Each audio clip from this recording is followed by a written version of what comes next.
আজ আমি বানাচ্ছি ছানার জিলাপি। তাই ফার্স্টেই দুধটাকে ছানা কেটে নিচ্ছি। আর একটা পাত্রে 4 চামচের মতন ময়দা, 2 চামচ চিনি, 1 চিমটি মতন বেকিং সোডা, 1 চামচের মতন ঘি দিয়ে ভালো করে ময়দাটাকে মেখে নিচ্ছি।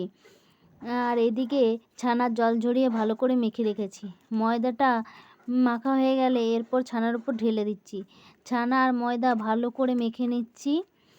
ভালো করে মেখে নেওয়ার পর অল্প অল্প জল দিয়ে আবারও ভালো করে মেখে নিতে হবে, যাতে খুব না নরম হয়ে যায়। তাই অল্প অল্প জল দিয়ে মেখে নিচ্ছি।